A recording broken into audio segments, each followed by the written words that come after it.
name is Caitlin Schmidauer, and I am in the Psychiatric Nurse Practitioner program at Eastern Kentucky University. The healthcare problem I have selected to review is how cognitive behavioral therapy compares to antidepressant medication in the treatment of adolescent females who self-mutilate.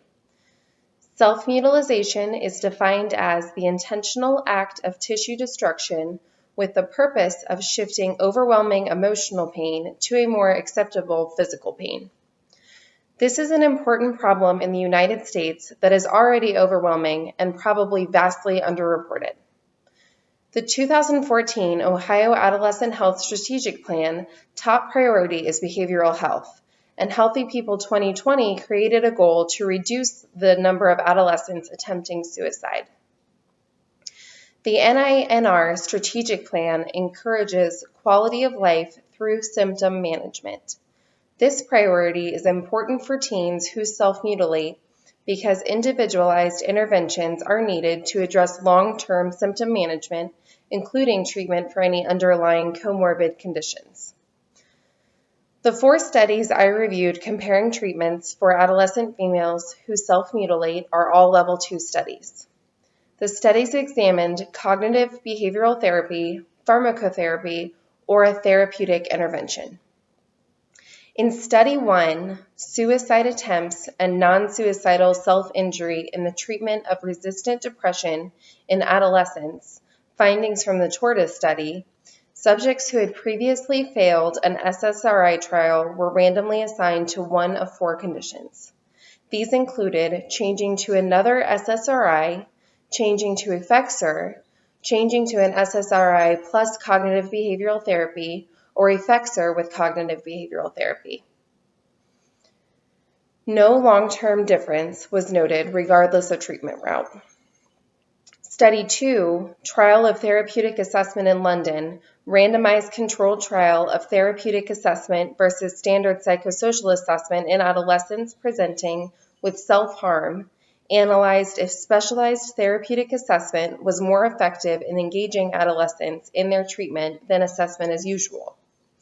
Therapeutic assessment was more effective in patients following up and participating further in their treatment. Study 3, Comparative Effectiveness of Medication versus Cognitive Behavioral Therapy in a randomized controlled trial of low-income minority women with depression, included 3 treatment groups: pharmacotherapy, cognitive behavioral therapy, or a community referral. The community referral was not well received by patients, but there was no significant difference between pharmacotherapy or cognitive behavioral therapy. Study 4, Selective Serotonin Reuptake Inhibitors and Routine Specialist Care with and without cognitive behavioral therapy in adolescents with major depression, randomized controlled trial, attempted to determine if an SSRI plus cognitive behavioral therapy is superior to the addition of an SSRI alone in improving general function and depression. Again, no long-term difference was found. I believe that the strengths of studies 2 and 4 are important to note.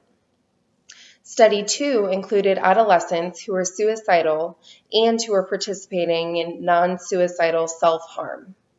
Study 4 made intensive efforts to ensure participants continued therapy if they missed an appointment. This included interventions such as contacting participants by phone and the option to have taxi fares refunded if transportation was a barrier to treatment.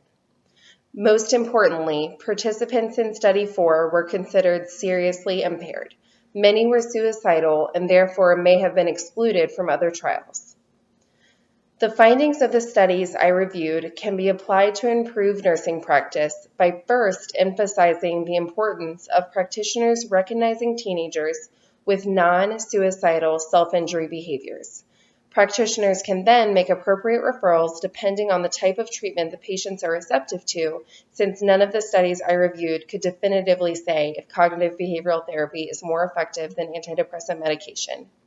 An intervention that could change this area of nursing practice is primary care providers to begin implementing a generic depression screening for all patients at every well-check visit. This would help patients not slip through while depressed and self-harming, but still undetected.